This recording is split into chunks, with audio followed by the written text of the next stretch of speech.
All eyes followed Alec as he entered Alpha Motors, chest puffed out while he crossed the pristine tile floor.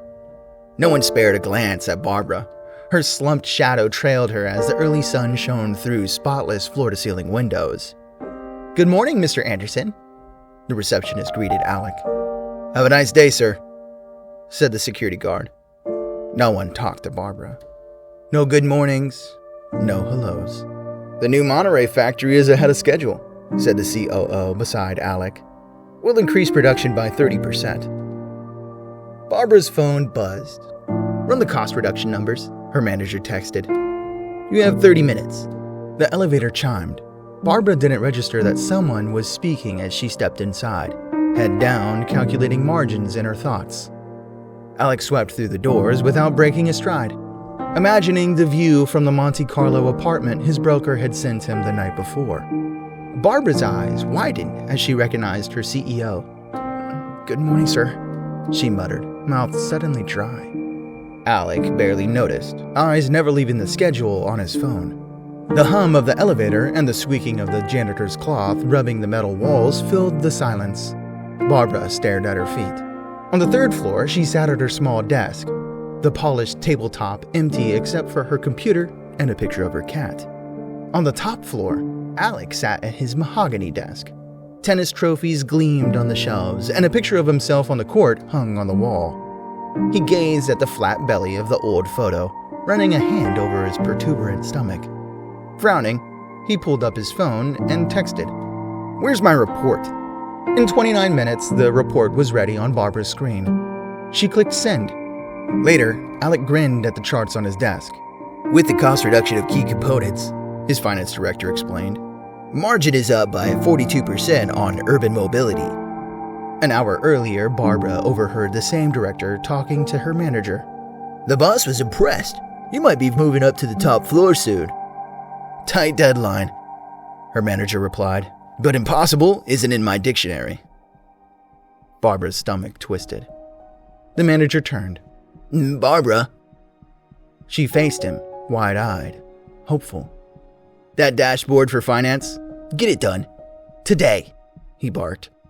Barbara clenched her jaw. "Of course, sir. I'll start right away. I just need to..." Her voice broke. She stood up, throat tight, and strode away. Upstairs, Alec crumpled the report and threw it at the wastebasket. He missed his shot, but his company had just hit it big. Inside the utility closet, Barbara muffled her sobs. She spotted a tissue box on the shelf beside the mop.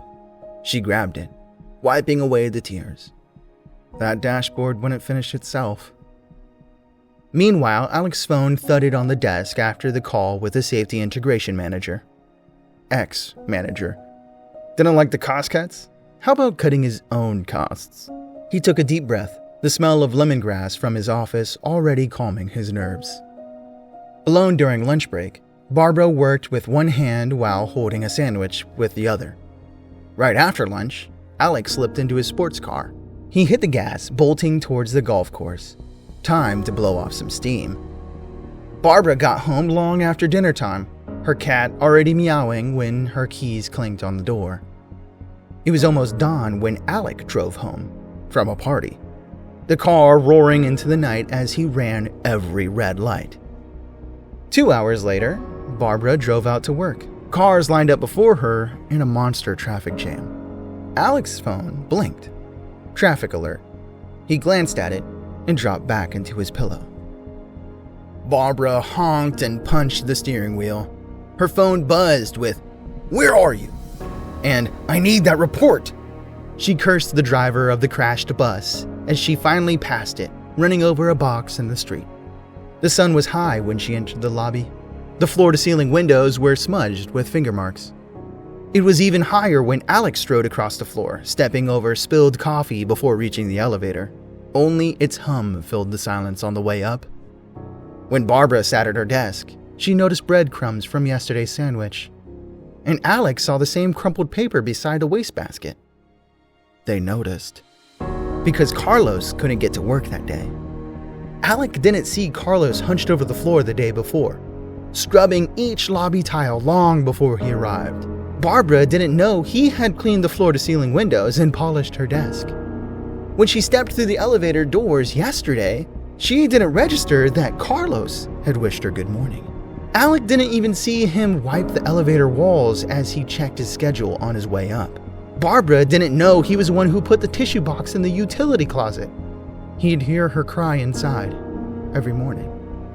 His supervisor didn't care when Carlos explained that they had stopped buying the lemongrass cleaner. You just need to clean it, not make it smell like a meadow. No one knew Carlos took a bus after his shift to buy a tissue box and lemongrass cleaner out of his own pocket. When he ran through the red light that night, Alec didn't notice Carlos crossing the street on his way to work. The bus driver didn't see Carlos leaping away from the sports car, falling to the cold asphalt in the bus's path. Nor did he see the cleaner and tissue box lying on the ground. The cheaper camera on the Alpha Motors bus didn't register that someone was on the ground. The autonomous emergency brakes did not engage. But the passengers felt the wheels running over the janitor's back, crushing his bones. Barbara ran over that tissue box when she passed. She didn't see Carlos's body inside the black bag beside the ambulance. And yet, that morning, everyone noticed him. Because he died in the wrong lane, disrupting traffic.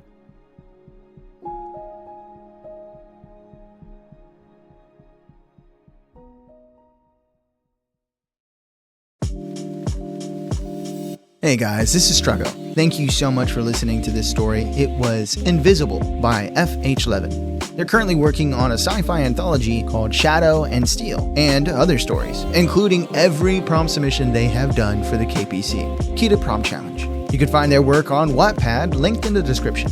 This week's prompt was, "You don't see that?"